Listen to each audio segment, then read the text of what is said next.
ਸਤਿ ਸ਼੍ਰੀ ਅਕਾਲ। ਪੰਜਾਬੀ ਰੇਡੀਓ ਤੇ Punjabi TV USA ਇਸ ਸਮੇਂ ਤੁਸੀਂ ਵੇਖ ਸੁਣ ਰਹੇ ਹੋ ਪ੍ਰੋਗਰਾਮ ਲੈ ਕੇ ਹਾਜ਼ਰ ਹਾਂ ਖਬਰ ਤੇ ਨਜ਼ਰ।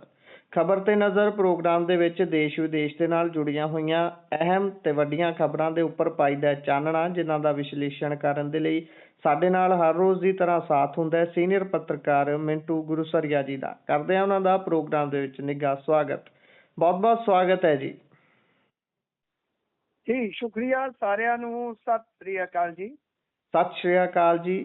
ਸੋ ਪ੍ਰੋਗਰਾਮ ਦੇ ਵਿੱਚ ਰੁੱਖ ਖਬਰਾਂ ਦਾ ਕਰਦੇ ਹਾਂ। ਸਭ ਤੋਂ ਪਹਿਲੀ ਤੇ ਵੱਡੀ ਖਬਰ ਜੋ ਇਸ ਸਮੇਂ ਦੀ ਆ ਰਹੀ ਹੈ, ਸਪੈਸ਼ਲ ਸੈਸ਼ਨ ਬੁਲਾਇਆ ਗਿਆ। ਸਪੈਸ਼ਲ ਕਾਹਦਾ? ਬਜਟ ਸੈਸ਼ਨ ਨੂੰ ਐਕਸਟੈਂਡ ਕੀਤਾ ਗਿਆ ਵੀ ਭਾਈ ਬਹੁਤ ਅਹਿਮ ਗੱਲਾਂ ਨੇ ਜਿਨ੍ਹਾਂ ਤੇ ਮੋਹਰ ਲਵਾਉਣੀ ਹੈ ਮੋਦੀ ਸਰਕਾਰ ਨੇ। ਉਹ ਬੀਬੀਆਂ ਦੇ ਆਰਕਸ਼ਣ ਦੀ ਗੱਲ ਅਤੇ ਹੋਰ ਜਿਹੜਾ ਸੀਟਾਂ 'ਚ ਵਾਧਾ ਹੋਣਾ ਸੀ ਉਸ ਦੀ ਗੱਲ। ਪਰ ਵੱਡੀ ਖਬਰ ਇਸ ਸਮੇਂ ਇਹ ਹੈ ਕਿ ਬੀਬੀਆਂ ਦੇ ਆਰਕਸ਼ਣ ਵਾਲੀ ਗੱਲ ਜਿਹੜੀ ਸੀ, ਬਿੱਲ ਸੀ, ਉਹ ਡਿੱਗ ਗਿਆ ਜੀ। ਬਿਲਕੁਲ ਬਿਲਕੁਲ ਗੁਰਪ੍ਰੀਤ, ਗੁਸਤਾਖੀ ਮਾਫ। ਆਰਕਸ਼ਣ ਦੀ ਜਗ੍ਹਾ ਰਿਜ਼ਰਵੇਸ਼ਨ ਵੀ ਕਹਿ ਸਕਦੇ ਹੋ ਤੁਸੀਂ, ਜਾਂ ਕੋਟਾ ਵੀ ਕਹਿ ਸਕਦੇ ਹੋ। ਤਾਂ ਇਹ ਸਾਡੇ ਕੋਲ ਦੋ ਸ਼ਬਦ ਉਪਲਬਧ ਹੈਗੇ ਆ, ਮੌਜੂਦ ਹੈਗੇ ਆ। ਤੋਂ ਗੱਲ ਇਹ ਆ ਕਿ ਆਰਕਸ਼ਣ ਆਖਣਾ ਥੋੜਾ ਜਿਹਾ ਔਖਾ ਹੈ ਨਾ। ਵੈਸੇ ਇਹਦੇ ਤੇ ਇੱਕ ਫਿਲਮ ਵੀ ਬਣੀ ਹੈ, ਜੇ ਕੋਈ ਵੇਖਣੀ ਚਾਹੇ ਤੇ ਬਾ ਕਮਾਲ ਫਿਲਮ ਹੈ। ਬਿਲਕੁਲ। ਗੱਲ ਇਹ ਆ ਕਿ ਇਹ 131ਵੀਂ ਅਮੈਂਡਮੈਂਟ ਜਿਹੜੀ ਸਰਕਾਰ ਲੋਕ ਸਭਾ ਦੇ ਵਿੱਚ ਲਿਆਉਣ ਜਾ ਰਹੀ ਸੀਗੀ, ਉਹ ਡਿੱਗ ਪਈ ਆ। ਇਹ ਇਤਿਹਾਸਕ ਦਿਨ ਹੈ ਗੁਰਪ੍ਰੀਤ। ਇਹ ਇੱਕ ਵੱਡੀ ਖਬਰ ਹੈ ਜਿਸਨੂੰ ਲਸ਼ਕਰੇ ਨੋਇਡਾ ਵਾਲੇ ਤਿੰਗ ਕੇ ਕਹਿੰਦੇ ਹੁੰਦੇ ਆ ਨਾ, ਬਿਗ ਬ੍ਰੇਕਿੰਗ। ਇਹ ਬਿਗ ਬ੍ਰੇਕਿੰਗ ਹੈ ਗੁਰਪ੍ਰੀਤ। ਬਿਗ ਬ੍ਰੇਕਿੰਗ ਕਿਉਂ ਹੈ? ਪੰਜਾਬੀ ਰੇਡੀਓ US ਦੀ ਆਡੀਅנס ਨੂੰ ਇਸ ਗੱਲ ਦਾ ਇਲਮ ਹੋਏਗਾ ਕਿ ਅਸੀਂ ਬਹੁਤ ਵਾਰ ਕਿਹਾ ਸੀਗਾ, ਬਹੁਤ ਵਾਰ, ਕਿ ਇਹ ਉਹ ਰੁੱਖ ਹੈ ਜੋ ਆਪਣੇ ਆਪ ਹੀ ਡਿੱਗ ਪਏਗਾ। ਤਾਂ ਅੱਜ ਇਸ ਰੁੱਖ ਦੀਆਂ ਜੜ੍ਹਾਂ ਹਿੱਲ ਗਈਆਂ। ਰੁੱਖ ਕਿਹੜਾ? ਮੋਦੀਨੁਮਾ। ਤਾਂ ਮੋਦੀਨੁਮਾ ਰੁੱਖ ਹਿੱਲ ਚੁੱਕਾ ਹੈ। ਆਪਣੇ ਪੰਜਾਬੀ ਥਿਊਰੀਕਲ ਜ਼ਿਆਦਾ ਨੇ, ਹਰ ਗੱਲ 'ਚ ਥਿਊਰੀ ਲਾ ਦਿੰਦੇ, ਹਰ ਗੱਲ 'ਚ ਥਿਊਰੀ। ਮੈਂ ਹੁਣੇ ਜਦੋਂ ਖਬਰ ਪਾਈ ਤਾਂ ਇਹ ਲਿਖਿਆ ਸੀਗਾ ਕਿ ਬਈ 54 ਵੋਟਾਂ ਨਾਲ ਡਿੱਗ ਗਿਆ ਮੋਦੀ ਹੋਰਾਂ ਦਾ ਲਿਆਂਦਾ ਬਿੱਲ। ਇਤਿਹਾਸ 'ਚ 12 ਸਾਲ ਦਾ ਇਤਿਹਾਸ ਹੈ ਨਰਿੰਦਰ ਮੋਦੀ ਦਾ, ਅੱਜ ਤੱਕ ਬਿੱਲ ਨਹੀਂ ਡਿੱਗਣ ਦਿੱਤਾ ਇਹਨਾਂ ਨੇ। ਜੀ ਬਿਲਕੁਲ, ਇਹ ਪਹਿਲਾ ਮੌਕਾ ਹੈ। ਔਰ ਕਮਾਲ ਦੀ ਗੱਲ ਹੈ, ਲੇਟੈਸਟ ਨਿਊਜ਼ ਜਿਹੜੀ ਆ ਰਹੀ ਆ ਕਿ ਇਹਦੇ ਨਾਲ ਜੁੜੇ ਜਿਹੜੇ ਦੋ ਬਿੱਲ ਸੀਗੇ, ਪਰਿਸੀਮਨ ਸੋਧ ਸੰਵਿਧਾਨ ਬਿੱਲ 2026। ਪਰਿਸੀਮਨ ਇਹ ਵੀ ਹਿੰਦੀ ਦਾ ਸ਼ਬਦ ਹੈ, ਇਹਦੇ ਲਈ ਆਪਾਂ ਹੱਦਬੰਦੀ ਪੰਜਾਬੀ 'ਚ ਕਹਿ ਸਕਦੇ ਹਾਂ। ਹੱਦਬੰਦੀ ਸੋਧ ਸੰਵਿਧਾਨ ਬਿੱਲ 2026। ਦੂਜਾ ਹੈਗਾ ਸੀ ਕੇਂਦਰ ਸ਼ਾਸਤ ਪ੍ਰਦੇਸ਼ ਕਾਨੂੰਨ ਸੋਧ ਬਿੱਲ 2026। ਉਹ ਦੋਵੇਂ ਹੀ ਬਿੱਲ ਲਿਆਉਣ ਤੋਂ ਨਰਿੰਦਰ ਮੋਦੀ ਸਰਕਾਰ ਪਿੱਛੇ ਹਟ ਗਈ ਆ ਗੁਰਪ੍ਰੀਤ ਜੀ। ਉਹ ਮੋਦੀ ਸਰਕਾਰ ਜਿਹਦਾ ਕਹਿ ਲਓ ਕਿ ਬਈ ਰੱਥ ਰੋਕਣਾ ਕਹਿੰਦੇ ਸੀਗਾ ਕਿ ਨਾਮੁਮਕਿਨ ਹੈ, ਰੁਕ ਗਿਆ ਸਰ, ਰੁਕ ਗਿਆ। ਐਸੀ ਬ੍ਰੇਕ ਪਈ ਕਿ ਝਟਕਾ ਲੱਗ ਗਿਆ। ਤਾਂ ਖੈਰ 12 ਸਾਲ ਦੇ ਸੁਸ਼ਾਸਨ ਦੇ ਪਹਿਲੇ ਮੌਕੇ ਤੇ ਜਦੋਂ ਕੋਈ ਬਿੱਲ ਇਹ ਪਾਸ ਨਹੀਂ ਕਰਾ ਪਾਏ, ਤਾਂ ਇਸ ਤੋਂ ਪਹਿਲਾਂ ਅਮਿਤ ਸ਼ਾਹ ਨੇ 1 ਘੰਟਾ ਸਪੀਚ ਦਿੱਤੀ ਸੀ ਕਿ ਇਹ ਆਖਿਆ ਸੀ ਕਿ ਜੇ ਇਹ ਬਿੱਲ ਪਾਸ ਨਹੀਂ ਹੁੰਦੇ ਤਾਂ ਉਸ ਦੀ ਜ਼ਿੰਮੇਵਾਰੀ ਵਿਰੋਧੀ ਧਿਰ ਦੀ ਹੋਏਗੀ। ਦੇਸ਼ ਦੀਆਂ ਔਰਤਾਂ ਦੇਖ ਰਹੀਆਂ ਕਿ ਉਹਨਾਂ ਦਾ ਰਾਹ ਕੌਣ ਰੋਕ ਰਿਹਾ ਹੈ। ਮਤਲਬ ਕਿ ਇਹਨਾਂ ਨੂੰ ਪਤਾ ਸੀਗਾ ਕਿ ਬ੍ਰੇਕਾਂ ਲੱਗ ਜਾਣਗੀਆਂ। ਲੱਗ ਕਿਉਂ ਜਾਣਗੀਆਂ? ਅੱਛਾ, ਹੁਣ ਇੱਕ ਲੇਟੈਸਟ ਬਿਆਨ ਆਇਆ, ਸ਼ਾਹ ਬੋਲ ਪਏ ਆ, ਕਹਿੰਦੇ ਕਿ ਬਿੱਲ ਨੂੰ ਗਿਰਾ ਕੇ ਜਸ਼ਨ ਮਨਾਉਣਾ ਨਿੰਦਨੀय ਹੈ ਜੀ, ਨਖੇਦੀਜਨਕ। ਇਹ ਕਲਪਨਾ ਤੋਂ ਹੀ ਪਰੇ ਆ। ਤੇ ਇੱਧਰ ਦੂਜੇ ਪਾਸੇ ਜੇ ਤੁਸੀਂ ਦੇਖੋਗੇ ਤਾਂ NDA ਦੀਆਂ ਜਿਹੜੀਆਂ ਬੀਬੀਆਂ ਨੇ ਮੈਂਬਰ ਪਾਰਲੀਮੈਂਟ, ਉਹਨਾਂ ਨੇ ਵਿਰੋਧ ਪ੍ਰਦਰਸ਼ਨ ਸ਼ੁਰੂ ਕਰ ਦਿੱਤਾ ਹੈ। ਬੜੀਆਂ ਬ੍ਰੇਕਿੰਗ ਰੌਚਕ ਖਬਰਾਂ ਆ ਰਹੀਆਂ ਨੇ। ਇੱਥੇ ਮਿੰਟੂ ਜੀ ਇੱਕ ਹੋਰ ਖਬਰ ਆ ਰਹੀ, ਇਹਦੇ ਵਿੱਚ ਹੀ ਵੀ ਕਹਿੰਦੇ ਅਮਿਤ ਸ਼ਾਹ ਕਹਿੰਦੇ ਵੀ 1 ਘੰਟੇ ਲਈ ਮੈਨੂੰ ਟਾਈਮ ਦਿਓ, ਮੈਂ 50% ਬਿੱਲ ਚੇਂਜ ਕਰਕੇ ਲੈ ਆਉਣਾ, ਅਮੈਂਡਮੈਂਟ ਕਰਕੇ। ਅਰੇ ਸਰ, ਹੁਣ ਕਰਨ ਦਾ ਕੀ ਫਾਇਦਾ ਹੈ ਜੀ। ਇੱਧਰ ਰਾਹੁਲ ਗਾਂਧੀ ਦਾ ਬਿਆਨ ਆ ਗਿਆ ਜੀ। ਰਾਹੁਲ ਗਾਂਧੀ ਨੇ ਕਿਹਾ ਕਿ ਅਸੀਂ ਸੰਵਿਧਾਨ ਤੇ ਹੋਏ ਇਸ ਹਮਲੇ ਨੂੰ ਹਰਾ ਦਿੱਤਾ ਹੈ ਜੀ। ਭਾਈ ਬਹੁਤ ਵੱਡੀਆਂ ਗੱਲਾਂ ਹੋ ਗਈਆਂ। ਅੱਛਾ ਦੇਖੋ ਕੀ ਸੀਗਾ ਮਸਲਾ, ਮਸਲਾ ਔਰਤ ਰਿਜ਼ਰਵੇਸ਼ਨ ਦਾ ਨਹੀਂ ਸੀ। ਇਹਦੇ ਵਿੱਚ ਇੱਕ ਚਲਾਕੀ ਹੋਈ ਸੀਗੀ। ਤਾਂ ਹੀ ਤਾਂ ਕੱਲ ਪ੍ਰਿਯੰਕਾ ਨੇ ਕਿਹਾ ਸੀਗਾ ਨਾ ਕਿ ਅਮਿਤ ਸ਼ਾਹ ਜੀ ਜੇ ਅੱਜ ਅੱਜ ਚਾਣਕਿਆ ਤੁਹਾਨੂੰ ਵੇਖਦੇ ਨਾ ਤੇ ਉਹ ਵੀ ਮਹਿਸੂਸ ਕਰਦੇ ਕਿ ਬਈ ਮੇਰੇ ਚ ਤਾਂ ਕੁਝ ਵੀ ਨਹੀਂ। ਉਹ ਕੀ ਸੀ? ਉਹ ਇੱਕ ਗੁੱਝੀ ਤਨਜ਼ ਸੀ ਕਿ ਬਈ ਬਹੁਤ ਖੂਬ, ਬਹੁਤ ਅੱਛਾ, ਨਿਗਾहें ਕਹੀਂ, ਨਿਸ਼ਾਨਾ ਕਹੀਂ, ਰੌਲਾ ਰਿਜ਼ਰਵੇਸ਼ਨ ਦਾ, ਪਰ ਇਹਦੇ ਨਾਲ ਜੋੜ ਦਿੱਤਾ ਡੀਲਿਮਿਟੇਸ਼ਨ, ਕਿ ਡੀਲਿਮਿਟੇਸ਼ਨ ਆਏਗਾ, ਇਹਦੇ ਜ਼ਰੀਏ ਅਸੀਂ ਰਿਜ਼ਰਵੇਸ਼ਨ ਦੇ ਦਿਆਂਗੇ। ਸਰਕਾਰ ਨੇ ਘੇਰਿਆ, ਬੜਾ ਵੱਡਾ ਮੂਵ ਸੀ। ਸਰਕਾਰ ਨੇ ਘੇਰਿਆ ਵਿਰੋਧੀ ਧਿਰ ਨੂੰ ਕਿ ਮਾਮਲਾ ਉਲਝ ਜਾਏਗਾ, ਪਰ ਵਿਰੋਧੀ ਧਿਰ ਖਾਸ ਤੌਰ ਤੇ ਸਾਊਥ ਨੇ ਐਡੀ ਜ਼ਬਰਦਸਤ ਲੌਬਿੰਗ ਕੀਤੀ, ਐਡੀ ਜ਼ਬਰਦਸਤ ਲੌਬਿੰਗ ਕੀਤੀ। ਗੁਰਪ੍ਰੀਤ ਕੇ ਗੱਲ ਹੀ ਛੱਡ ਦਿਓ, ਬਿਲਕੁਲ ਇਹ ਸਭ ਸਾਊਥ ਚੋਂ ਚੱਲਿਆ। ਸਾਊਥ ਦੇ ਜਿਹੜੇ ਅਲਾਈਡ ਸੀਗੇ, ਕਾਂਗਰਸ ਵਾਲੇ ਜਾਂ ਹੋਰ, ਸਭ ਇਹਦੇ ਵਿਰੋਧ ਦੇ ਵਿੱਚ ਜੁੜਦੇ ਤੁਰੇ ਗਏ ਤੇ ਅੰਤ ਇਹ ਹੋਇਆ ਕਿ 54 ਵੋਟਾਂ ਦੇ ਨਾਲ ਇਹ ਬਿੱਲ ਡਿੱਗ ਪਿਆ। ਕਿਉਂਕਿ 2/3 ਬਹੁਮਤ ਚਾਹੀਦਾ ਸੀਗਾ, 2/3 ਚਾਹੀਦਾ ਸੀਗਾ। ਤਾਂ ਇਹਨਾਂ ਨੂੰ ਜੇ ਤੁਸੀਂ ਵੇਖੋਗੇ ਤਾਂ 298 ਪੈ ਗਏ ਵੋਟ, ਪਰ ਵਿਰੋਧੀ ਧਿਰ 230 ਲੈ ਗਈ, 230 ਲੈ ਗਈ। ਤਾਂ ਇਹਨਾਂ ਨੂੰ 54 ਵੋਟ ਹੋਰ ਦਰਕਾਰ ਸੀਗੇ। 54 ਵੋਟਾਂ ਦੇ ਹਿਸਾਬ ਕਿਤਾਬ ਨਾਲ ਇਹ ਬਿੱਲ ਡਿੱਗ ਪਿਆ। ਤਾਂ ਇਹ ਆਪਣੇ ਆਪ ਦੇ ਵਿੱਚ ਬਹੁਤ ਵੱਡੀ ਗੱਲ ਹੈ, ਬਹੁਤ ਵੱਡੀ ਗੱਲ ਹੈ ਕਿ 230 ਵੋਟਾਂ ਉਹ ਇਕੱਠੀਆਂ ਕਰ ਗਏ। ਤਾਂ ਖੈਰ ਇਹ ਥਿਊਰੀਕਲੀ ਇਹ ਵੀ ਕਿਹਾ ਜਾ ਰਿਹਾ ਹੈ, ਮੈਂ ਜਿਵੇਂ ਕਿਹਾ ਕਿ ਆਪਣੇ ਪੰਜਾਬੀ ਥਿਊਰੀਆਂ ਬਹੁਤ ਤਗੜੀਆਂ ਲਾਉਂਦੇ ਆ। ਤਾਂ ਹੁਣ ਕਮੈਂਟ ਮੈਂ ਪੜ੍ਹ ਰਿਹਾ ਸੀ, ਉਹ ਕਹਿ ਰਹੇ ਸੀਗੇ ਕਿ ਦਰਅਸਲ ਇਹਨਾਂ ਨੇ ਲਿਆਂਦਾ ਹੀ ਚਲਾਕੀ ਦੇ ਨਾਲ ਚਲਾਕੀ ਦੇ ਨਾਲ ਲਿਆਂਦਾ ਹੈ ਕਿ ਨਰਿੰਦਰ ਮੋਦੀ ਸਰਕਾਰ ਦਿਖਾ ਦੇਵੇ ਕਿ ਇਹ ਤਾਂ ਔਰਤ ਵਿਰੋਧੀ ਨੇ। ਪਰ ਦਰਅਸਲ ਇਹਨਾਂ ਨੇ ਪਹਿਲਾਂ ਹੀ ਜਤਾ ਦਿੱਤਾ ਸੀਗਾ, ਪਹਿਲਾਂ ਹੀ ਇਹਨਾਂ ਨੇ ਜਚਾ ਦਿੱਤਾ ਸੀਗਾ ਕਿ ਅਸੀਂ ਔਰਤ ਰਿਜ਼ਰਵੇਸ਼ਨ ਦੇ ਵਿਰੋਧੀ ਨਹੀਂ, ਪਰ ਜਿਹੜਾ ਇਹਦੀ ਆੜ ਦੇ ਵਿੱਚ ਤੁਸੀਂ ਡੀਲਿਮਿਟੇਸ਼ਨ ਵਾਲਾ ਕੰਮ ਕਰਨ ਜਾ ਰਹੇ ਹੋ, ਨਵੀਂ ਹੱਦਬੰਦੀ ਲਿਆ ਰਹੇ ਹੋ, ਜਿਹਦੇ ਵਿੱਚ ਤੁਸੀਂ ਕੁਝ ਸਟੇਟਾਂ ਦਾ ਬਿਲਕੁਲ ਸੱਤਿਆਨਾਸ਼ ਕਰਨ ਜਾ ਰਹੇ ਹੋ, ਉਹਨਾਂ ਦੀ ਪੋਲੀਟੀਕਲ ਪਾਵਰ ਖਤਮ ਕਰਨ ਜਾ ਰਹੇ ਹੋ, ਤਾਂ ਅਸੀਂ ਇਹਦੇ ਵਿਰੋਧ ਦੇ ਵਿੱਚ ਹਾਂ। ਯਾਨੀ ਵਿਰੋਧੀ ਧਿਰ ਇੱਕ ਮੈਸੇਜ ਦੇ ਰਿਹਾ ਕਿ ਅਸੀਂ ਔਰਤ ਰਿਜ਼ਰਵੇਸ਼ਨ ਦੇ ਵਿਰੋਧ ਦੇ ਵਿੱਚ ਨਹੀਂ ਹਾਂ। ਦਰਅਸਲ ਡੀਲਿਮਿਟੇਸ਼ਨ ਦੇ ਬਹਾਨੇ ਜੋ ਪੋਲੀਟੀਕਲ ਪਾਵਰ ਜਿਹੜੀ ਹੈ ਉਹ ਕਟੌਤੀ ਦਾ ਸ਼ਿਕਾਰ ਹੋਣ ਜਾ ਰਹੀ ਸੀ ਕੁਝ ਸਟੇਟਾਂ ਦੀ, ਜੋ ਕਿ ਭਾਜਪਾ ਨੂੰ ਮਾਫਿਕ ਹੈ, ਅਸੀਂ ਉਹਦੇ ਵਿਰੋਧ ਦੇ ਵਿੱਚ ਖਲੋਤੇ ਹਾਂ। ਤਾਂ ਸਥਿਤੀ ਬੜੀ ਦਿਲਚਸਪ ਆ। ਬਿਗ ਬ੍ਰੇਕਿੰਗ ਆਈਆਂ ਖਬਰਾਂ ਨੇ, ਤਾਜ਼ਾ ਨੇ। ਹਾਲੇ ਇਹਨਾਂ ਤੇ ਵਿਸ਼ਲੇਸ਼ਣ ਹੋਏਗਾ, ਹਾਲੇ ਗਹੀਨ ਚਰਚਾ ਹੋਏਗੀ। ਪਰ ਨਰਿੰਦਰ ਮੋਦੀ ਸਰਕਾਰ ਨੂੰ ਬਹੁਤ ਵੱਡਾ ਝਟਕਾ ਮੈਂ ਸਮਝਦਾ। ਬੇਸ਼ੱਕ ਇਹਨਾਂ ਨੇ ਕੋਈ ਸਟ੍ਰੈਟਜੀਕਲੀ ਹੋ ਸਕਦਾ ਕੋਈ ਘਾੜਤ ਘੜੀ ਹੋਵੇ, ਪਰ ਇਹਦਾ ਮੈਸੇਜ ਇਹੋ ਜਾਊਗਾ ਕਿ ਨਰਿੰਦਰ ਮੋਦੀ ਸਰਕਾਰ ਕਮਜ਼ੋਰ ਪੈ ਰਹੀ ਆ, ਪੈਰੋਂ ਪੈਰ ਕਮਜ਼ੋਰ ਪੈ ਰਹੀ ਆ। ਸੰਵਿਧਾਨਕ ਸੋਧ ਨਾ ਕਰਨ ਦਾ ਮਤਲਬ ਇਹੋ ਆ ਕਿ ਹੁਣ ਨਰਿੰਦਰ ਮੋਦੀ ਸਰਕਾਰ ਆਪਣੀਆਂ ਮਨਆਈਆਂ ਨਹੀਂ ਕਰ ਸਕਦੀ। ਮੈਂ ਵਾਰ-ਵਾਰ ਕਹਿਣਾ, ਇਸ ਮੁਲਕ ਦਾ ਜੇ ਤੁਸੀਂ ਦੇਖੋਗੇ ਜਾਂ ਅਮਰੀਕਾ ਦਾ, ਇਹਨਾਂ ਮੁਲਕਾਂ 'ਚ ਖਾਸੀਅਤ ਕੀ ਹੈ ਕਿ ਡੋਨਲਡ ਟਰੰਪ ਵਰਗਾ ਬੰਦਾ, ਜਿਹਨੂੰ ਅੱਜ ਦਿਮਾਗੀ ਤੌਰ ਤੇ ਉੱਥੋਂ ਦੇ ਲੋਕ ਇਹ ਕਹਿ ਰਹੇ ਕਿ ਚੈੱਕ ਕਰਾਓ ਜੀ, ਇਹੋ ਜਿਹਾ ਵੀ ਬੰਦਾ ਰਾਜ ਕਰੇ, ਤਦ ਵੀ ਅਮਰੀਕਾ ਦਾ ਸਿਸਟਮ ਇਹੋ ਜਿਹਾ ਹੈ ਕਿ ਕੋਈ ਇੱਕ ਸਨਕੀ ਬੰਦਾ ਸਾਰੇ ਸਿਸਟਮ ਨੂੰ ਹਾਈਜੈਕ ਕਰਕੇ ਕੁਝ ਨਹੀਂ ਕਰ ਸਕਦਾ। ਐਸਾ ਸਿਸਟਮ ਬਣਾਇਆ ਹੋਇਆ ਅਮਰੀਕਾ ਦੇ ਸੰਵਿਧਾਨ ਨੂੰ। ਜੇ ਪੜ੍ਹੋਗੇ ਤੁਸੀਂ ਤਾਂ ਤੁਸੀਂ ਨਾਜ਼ ਕਰੋਗੇ ਕਿ ਸੰਵਿਧਾਨ ਨਿਰਮਾਤਾ ਇਹੋ ਜਿਹੇ ਹੁੰਦੇ ਆ।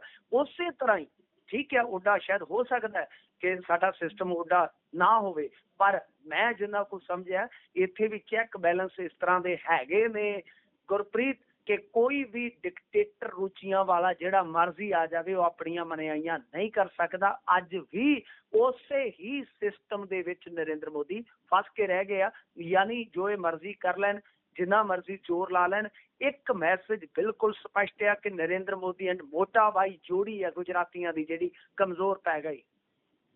ਬਿਲਕੁਲ ਫਸ ਗਏ ਨੇ ਕਸੂਤੇ। ਕਈ ਵਾਰੀ ਇਲੈਕਸ਼ਨਾਂ ਦੇ ਵਿੱਚ ਜਦੋਂ ਕਿਸੇ ਦਾ ਵਿਸ਼ਲੇਸ਼ਣ ਸੁਣਦੇ ਆ, ਖਾਸ ਕਰਕੇ ਜਿਹੜੇ ਹਿੰਦੀ ਭਾਸ਼ੀ ਪੱਤਰਕਾਰ ਹੁੰਦੇ ਨੇ, ਉਹ ਇਹ ਗੱਲ ਕਰਦੇ ਨੇ ਵੀ ਇਹ ਭਾਜਪਾ ਤੇ ਇਹਦਾ ਜਿਹੜਾ ਟੋਲਾ ਹੈ ਉਹ ਇਸ ਗੱਲੋਂ ਬਹੁਤ ਕੱਚਾ ਹੈ ਕਿ ਜਦੋਂ ਉਹ ਕਿਸੇ ਵੀ ਚੀਜ਼ 'ਚ ਫੇਲ ਹੁੰਦੇ ਨੇ ਤਾਂ ਉਹ ਬੜੀ ਛੇਤੀ ਟੁੱਟ ਜਾਂਦੇ ਨੇ, ਬਹੁਤ ਬੁਰੇ ਤਰੀਕੇ ਨਾਲ ਟੁੱਟ ਜਾਂਦੇ ਨੇ। ਫਿਰ ਦੁਬਾਰਾ ਉਹ ਆਪਣੀ ਤਾਕਤ ਨੂੰ ਇਕੱਠਾ ਕਰਨ ਨੂੰ ਟਾਈਮ ਬਹੁਤ ਲੱਗਦਾ ਉਹਨਾਂ ਨੂੰ। ਤੇ ਖੈਰ ਜੇ ਆਪਾਂ ਉਹਨਾਂ ਦੀ ਮੰਨੀਏ ਤਾਂ ਜੇ ਹੁਣ ਇਹ ਟੁੱਟਦੇ ਨੇ ਤਾਂ ਦੁਬਾਰਾ ਤਾਕਤ ਇਕੱਠੀ ਕਰਕੇ ਕਿਵੇਂ ਆਉਣਗੇ, ਕੀ ਕਰਨਗੇ, ਉਹ ਆਉਣ ਵਾਲੇ ਦਿਨਾਂ 'ਚ ਦੇਖਣ ਵਾਲੀ ਗੱਲ ਹੋਊਗੀ। ਅੱਗੇ ਵਧਦੇ ਹਾਂ, ਗੱਲ ਹੁਣ ਪੰਜਾਬ ਦੇ ਧਾਕੜ ਲੀਡਰਾਂ ਦੀ ਕਰਦੇ ਹਾਂ। ਸਾਡੇ ਇੱਥੇ ਵੀ ਇੱਕ ਤੋਂ ਇੱਕ ਚੜ੍ਹਦੇ ਤੋਂ ਚੜ੍ਹਦਾ ਹੀ ਹੈ ਨਾ।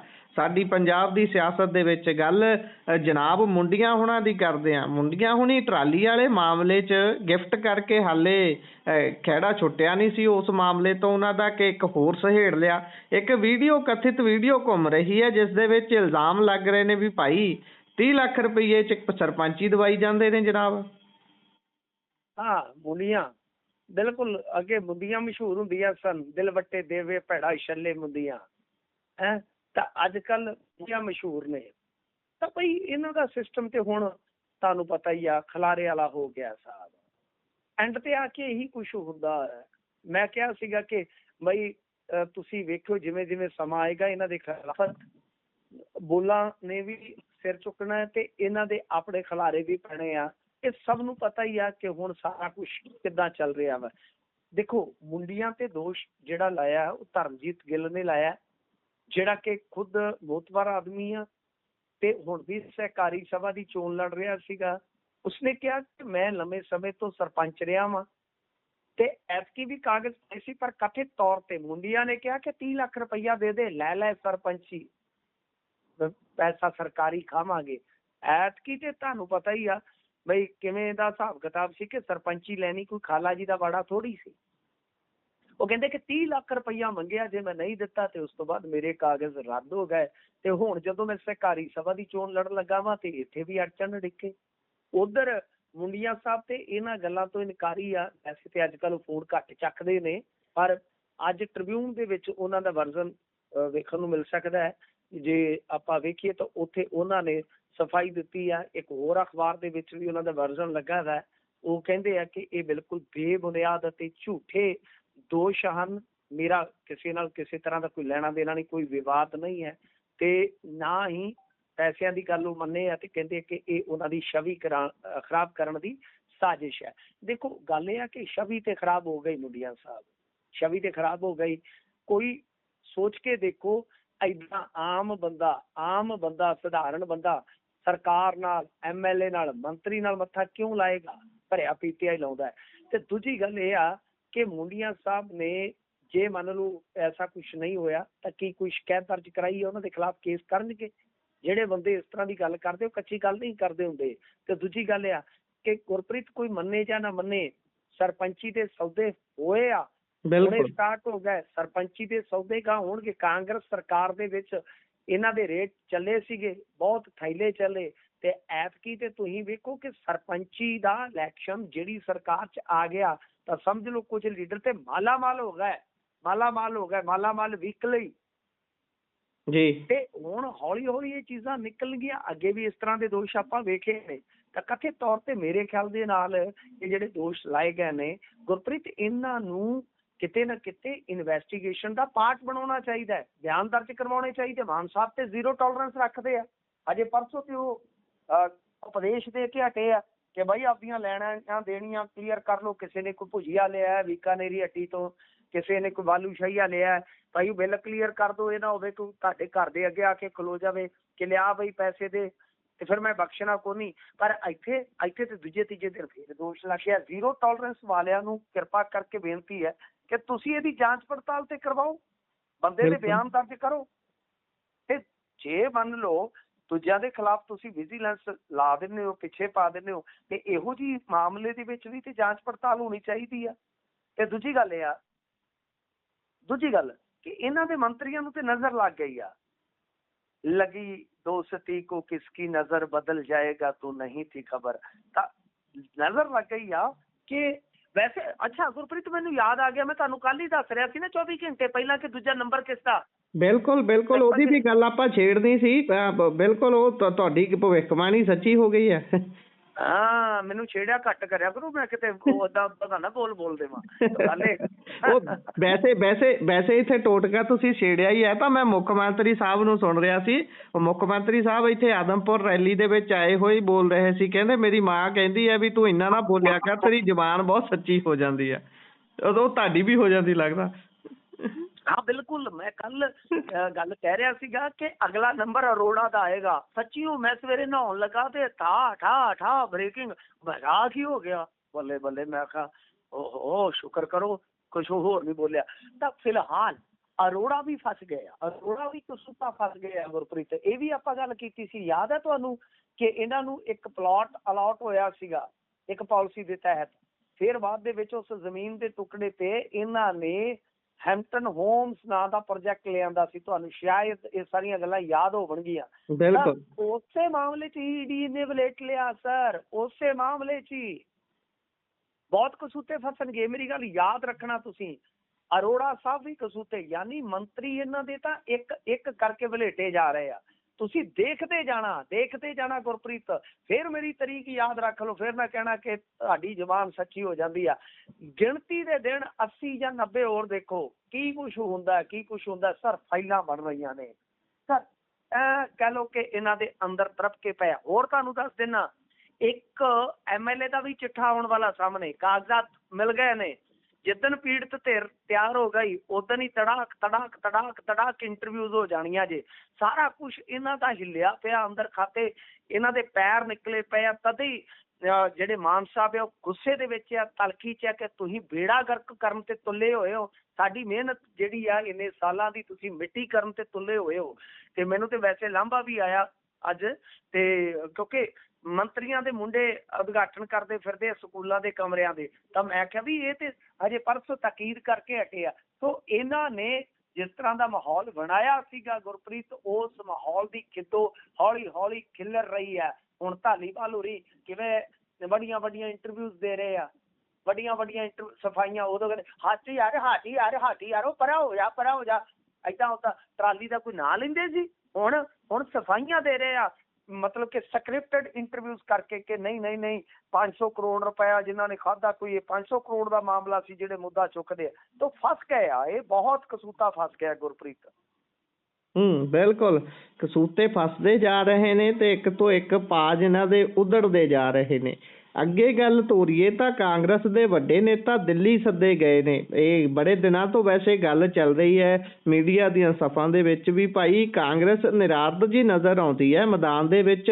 ਜਿਸ ਤਰੀਕੇ ਦੇ ਨਾਲ ਅਕਾਲੀ ਦਲ ਖੇਡ ਰਹੀ ਹੈ, ਜਿਸ ਤਰੀਕੇ ਦੇ ਨਾਲ ਭਾਜਪਾ ਐਕਟਿਵ ਨਜ਼ਰ ਆ ਰਹੀ ਹੈ, ਜਿਸ ਤਰੀਕੇ ਦੇ ਨਾਲ ਲਗਾਤਾਰ ਮੁੱਖ ਮੰਤਰੀ ਸਾਹਿਬ ਰੈਲੀਆਂ ਤੇ ਲੱਕ ਬੰਨਿਆ ਹੋਇਆ ਉਹਨਾਂ ਨੇ, ਕਾਂਗਰਸ ਕਿਤੇ ਇੱਥੇ ਆਉਂਦੀ ਨਹੀਂ ਸੀ। ਤੇ ਹੁਣ ਦਿੱਲੀ ਜੇ ਉਹ ਸੱਦੇ ਗਏ ਨੇ ਤਾਂ ਕੋਈ ਐਕਸ਼ਨ ਪਲਾਨ ਤਿਆਰ ਕਰਕੇ ਆਉਣਗੇ ਇਲੈਕਸ਼ਨ ਦੇ ਲਈ? ਨਹੀਂ, ਉਹ ਕਹਿੰਦੇ ਖੇਡਦੇ ਜਵਾਕ ਜਿਹੜੇ ਖੇਡ ਲੈਂਦੇ, ਖੇਡਦੇ ਆ ਗੇਮ ਜਿਹੜੇ ਖੇਡ ਲੈਂਦੇ। ਤਾਂ ਅੱਜ ਉਹਨਾਂ ਨੇ ਐਲਾਨ ਕਰ ਦਿੱਤਾ ਹੈ, ਜਿਹੜੇ ਇਹਨਾਂ ਦੇ ਪੰਜਾਬ ਮਾਮਲਿਆਂ ਦੇ ਇੰਚਾਰਜ ਹੈਗੇ ਨੇ, ਉਹਨਾਂ ਨੇ ਕਹਿ ਦਿੱਤਾ ਕਿ ਮਈ ਦੇ ਵਿੱਚ ਅਸੀਂ ਮੈਦਾਨ 'ਚ ਉਤਰਨ ਜਾ ਰਹੇ, ਮਈ ਦੇ ਵਿੱਚ ਅਸੀਂ ਮੈਦਾਨ 'ਚ ਉਤਰਾਂਗੇ ਭਾਈ।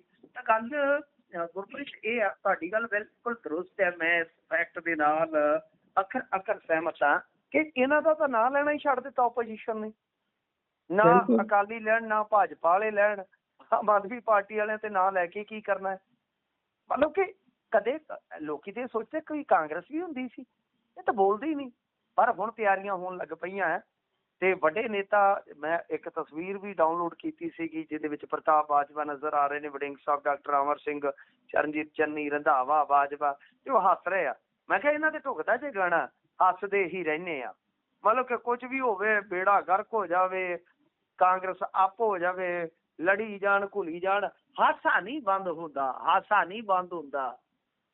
ਵੇ ਲੈ ਗਿਆ ਮੇਰੀ ਜਿੰਦ ਕੱਢ ਕੇ ਤੇਰੇ ਚਿੱਟਿਆਂ ਦੰਦਾਂ ਦਾ ਹਾਸਾ। ਇਹਨਾਂ ਦੇ ਚਿੱਟੇ ਦੰਦਾਂ ਦਾ ਹਾਸਾ ਨਹੀਂ ਜੇ ਕਦੇ ਵੀ ਬੰਦ ਹੁੰਦਾ। ਤਾਂ ਫਿਲਹਾਲ ਜਿਹੜੇ ਪੰਜਾਬ ਮਾਮਲੇ ਦੇ ਇੰਚਾਰਜ ਨੇ ਬਘੇਲ ਸਾਹਿਬ, ਉਹਨਾਂ ਨੇ ਸਾਫ਼ ਕਰ ਦਿੱਤਾ ਕਿ ਮਈ ਦੇ ਵਿੱਚ ਅਸੀਂ ਆ ਰਹੇ ਹਾਂ। ਤਾਂ ਇਹਦਾ ਮਤਲਬ ਇਹ ਆ ਕਿ ਸ਼ਾਇਦ ਮੰਥਨ ਚਿੰਤਨ ਇਹਨਾਂ ਗੱਲਾਂ ਤੇ ਹੋਏਗਾ ਕਿ ਸਰਵੇ ਵਗੈਰਾ ਕਰਵਾਏ ਜਾਣ, ਕਿਹਨੂੰ ਵਾਗਡੋਰ ਦਿੱਤੀ ਜਾਊਗੀ, ਕੀ ਜਥੇਬੰਦਕ ਤੌਰ ਤੇ ਕੋਈ ਵੱਡਾ ਚੇਂਜ ਆਉਂਦਾ ਹੈ। ਇਹ ਇੱਕ ਬੜਾ ਵੱਡਾ ਪ੍ਰਸ਼ਨ ਹੈ ਕਿ ਜਥੇਬੰਦਕ ਕੋਈ ਤਬਦੀਲੀ ਵੇਖਣ ਨੂੰ ਮਿਲੇਗੀ। ਪ੍ਰਧਾਨ LOP ਜਾਂ ਕੰਪੇਨ ਕਮੇਟੀ ਦਾ ਕੋਈ ਚੇਅਰਮੈਨ ਲਾਇਆ ਜਾਂਦਾ। ਸੋ ਇਹ 3-4 ਜਿਹੜੇ ਮੇਨ ਅਹੁਦੇ ਹੁੰਦੇ ਆ, ਕੀ ਇਹਨਾਂ ਦੇ ਵਿੱਚ ਕੋਈ ਫੇਰ ਬਦਲ ਹੋਏਗਾ ਜਾਂ ਇਹੋ ਟੀਮ, ਇਹੋ ਸੰਗਠਨ ਮੈਦਾਨ 'ਚ ਉਤਾਰਿਆ ਜਾਏਗਾ। ਪਰ ਮਈ ਦੇ ਵਿੱਚ ਬਈ ਇਹ ਕਹਿੰਦੇ ਆ ਕਿ ਉਧਰੋਂ ਲੋ ਚੱਲਦੀ ਹੋਏਗੀ ਤੇ ਉਧਰੋਂ ਕਾਂਗਰਸ ਦੀ ਨੇਰੀ ਚਲਾ ਦਿਆਂਗੇ ਗੁਰਪ੍ਰੀਤ। ਦੇਖਦੇ ਆ ਕਿੰਨੀ ਕਨੇਰੀ ਇਹ ਚਲਾ ਪਾਉਂਦੇ ਨੇ। ਖੈਰ ਮਾਨ ਹੁਣੀ ਬੋਲਦੇ ਆ, ਕਹਿੰਦੇ ਵੀ ਮੋਦੀ ਨਹੀਂ ਟਰੰਪ ਚਲਾ ਰਿਹਾ ਸਰਕਾਰ। ਉੱਥੇ ਟਰੰਪ ਨੂੰ ਤਾਂ ਵਿਚਾਰੇ ਉੱਥੇ ਨਹੀਂ ਕੋਈ ਚੱਲਦਿਆ, ਇਹ ਇੱਧਰ ਕੀ ਕਹੀ ਜਾਂਦੇ ਨੇ? ਇਹ ਸਰਕਾਰਾਂ ਹੁਣ ਦੂਜੇ ਕਿਉਂ ਚਲਾ ਰਹੇ ਨੇ? ਇਹ ਸਰਕਾਰਾਂ ਆਪਣੇ ਆਪ ਕਿਉਂ ਨਹੀਂ ਚੱਲ ਰਹੀਆਂ? ਵੀ ਉਹ ਤੁਹਾਨੂੰ ਕਹਿੰਦੇ ਅਸੀਂ ਕਿ ਇਹ ਤਾਂ ਦਿੱਲੀ ਵਾਲੇ ਚਲਾ ਰਹੇ ਨੇ। ਤੁਸੀਂ ਕਹਿੰਦੇ ਹੋ ਕਿ ਮੋਦੀ ਸਰਕਾਰ ਨੂੰ ਟਰੰਪ ਚਲਾ ਰਿਹਾ, ਤੇ ਬਹੁਤ ਤਗੜੇ ਜਿਹੜੇ ਥਿਊਰੀਕਲ ਐਨਾਲਿਸਿਸ ਕਰਨ ਵਾਲੇ ਬੰਦੇ ਨੇ ਉਹ ਕਹਿੰਦੇ ਨੇ ਕਿ ਜੀ ਟਰੰਪ ਨੂੰ ਕੋਈ ਹੋਰ ਲੌਬੀ ਚਲਾ ਰਹੀ ਹੈ, ਸਟੀਲ ਚਲਾ ਰਿਹਾ ਹੈ, ਪੀਟਰ ਟੀਲ। ਤਾਂ ਸਮਝ ਤੋਂ ਬਾਹਰ ਹੈ ਜੀ ਕੌਣ ਕਿਹਨੂੰ ਚਲਾ ਰਿਹਾ ਵਾ। ਗੱਲ ਇਹ ਆ ਕਿ ਦੇਖੋ ਰੇਡਾਂ ਵੱਜੀਆਂ ਨੇ ਤੇ ਮਾਨ ਸਾਹਿਬ ਦੇ ਰਹੇ ਸਨ ਵੱਡੇ ਵੱਡੇ ਭਾਸ਼ਣ, ਗੱਲਾਂ ਕਰ ਰਹੇ ਸਨ ਕਿ ਡਿਕਟੇਟਰ ਹੋ ਗਿਆ ਜੀ, ਫਲਾਹ ਹੋ ਗਿਆ, ਧਮਕਾ ਹੋ ਗਿਆ, ਬਦਲਾਖੋਰੀ ਹੋ ਰਹੀ ਆ। ਬਿਲਕੁਲ ਠੀਕ ਆ, ਦੁਰਵਰਤੋਂ ਹੁੰਦੀ ਆ, ਵਰਤੋਂ ਹੁੰਦੀ ਹੈ ਜੀ, ਇਹਦੇ ਵਿੱਚ ਕੋਈ ਸ਼ੱਕ ਨਹੀਂ, ਕੋਈ ਦੋ ਰਾਏ ਨਹੀਂ ਗੁਰਪ੍ਰੀਤ, ਕਿ ਧੱਕੇਸ਼ਾਹੀ ਹੁੰਦੀ ਆ। ਅਸੀਂ ਮੰਨ ਲੈਂਦੇ ਆ, ਅਸੀਂ ਤੁਹਾਡੇ ਨਾਲ ਖਲੋ ਵੀ ਜਾਂਦੇ ਆ, ਪਰ ਪਹਿਲਾਂ ਮਾਫੀ ਮੰਗੋ ਪੰਜਾਬੀਆਂ ਤੋਂ ਕਿ ਧੱਕੇ ਦੀ ਇੰਤਹਾ ਤੇ ਤੁਸੀਂ ਕੀਤੀ ਆ।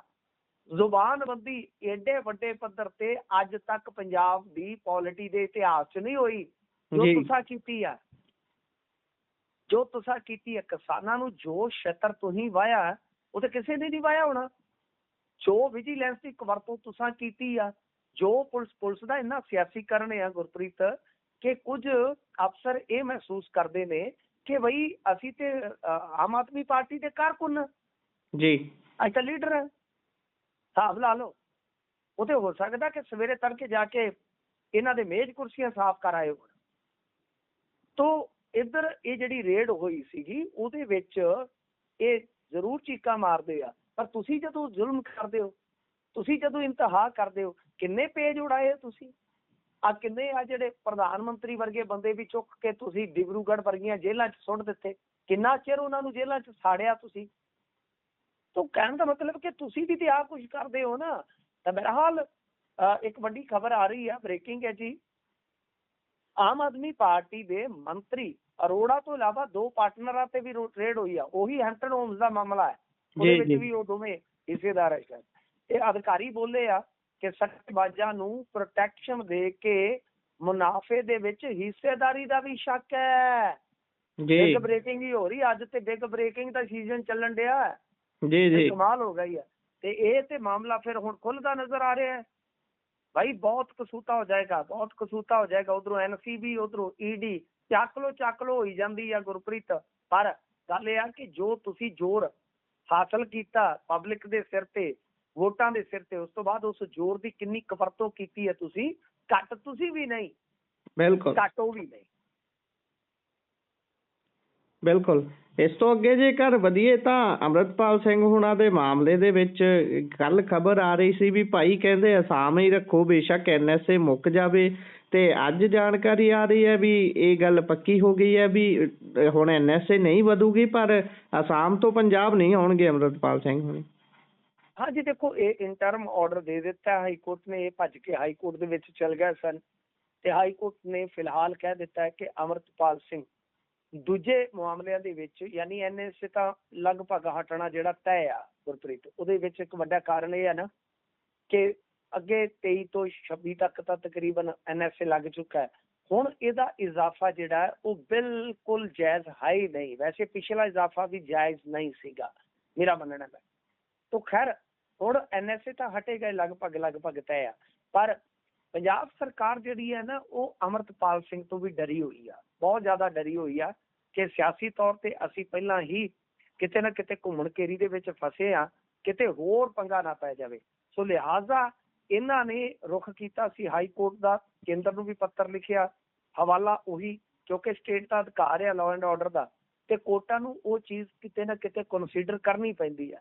ਤਾਂ ਫਿਲਹਾਲ ਇਹਨਾਂ ਨੇ ਹਵਾਲਾ ਦਿੱਤਾ ਲਾਅ ਐਂਡ ਆਰਡਰ ਦਾ ਕਿ ਸਥਿਤੀਆਂ ਖਰਾਬ ਹੋ ਸਕਦੀਆਂ। ਕੋਰਟ ਨੇ ਉਸੇ ਆਧਾਰ ਤੇ ਆਰਡਰ ਪਾਸ ਕਰ ਦਿੱਤਾ।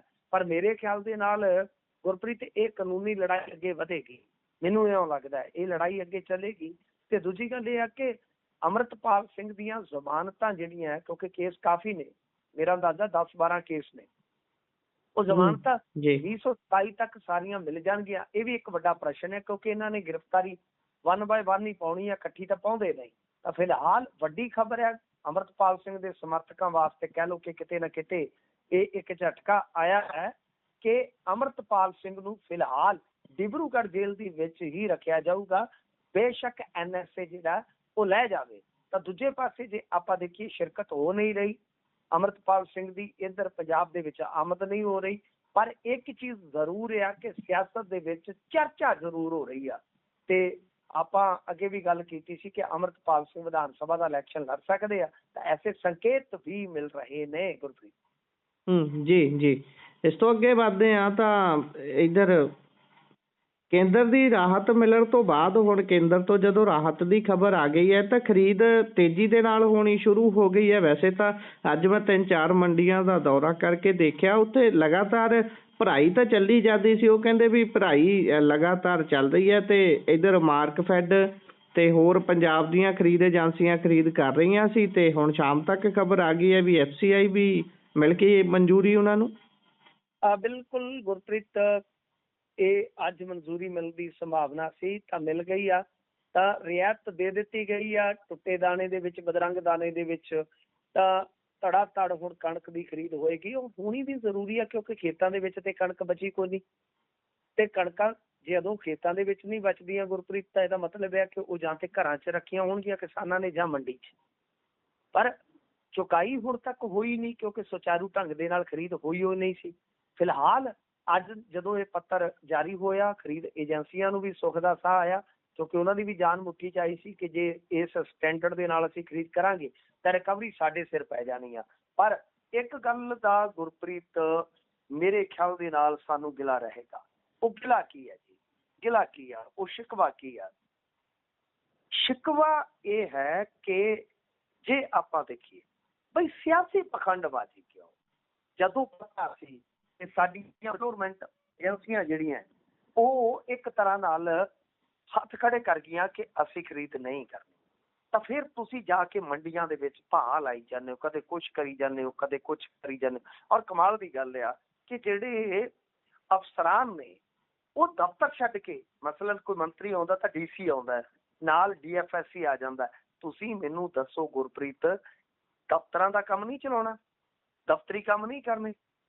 ਕੋਈ ਇਹਨਾਂ ਦਾ ਇੱਧਰੋਂ ਆ ਜਾਂਦਾ, ਕੋਈ ਉੱਧਰੋਂ ਆ ਜਾਂਦਾ। ਸੱਚੀਓ ਮੈਂ ਤੇ ਆਪ ਬੜਾ ਪਰੇਸ਼ਾਨ ਆ। ਮੈਂ ਗੁਰਪ੍ਰੀਤ ਜੀ ਇਹੋ ਜਿਹਾ ਮਾਹੌਲ ਹੀ ਨਹੀਂ ਸੀ ਕਦੇ ਦੇਖਿਆ। ਸਾਡੀ ਮੰਡੀ ਦੇ ਵਿੱਚ ਕੱਲ ਕੇ ਪਰਸੋਂ ਬੀਬਾ ਜੀ ਆਏ ਸਨ, ਸਾਡੇ ਮੰਤਰੀ ਸਾਹਿਬ ਜੀ, ਠੀਕ ਹੈ ਜੀ, ਬਹੁਤ ਪੜ੍ਹੇ ਲਿਖੇ ਨੇ, ਬਹੁਤ ਅਸੀਂ ਸਤਿਕਾਰ ਕਰਦੇ ਹਾਂ ਸਾਰੇ।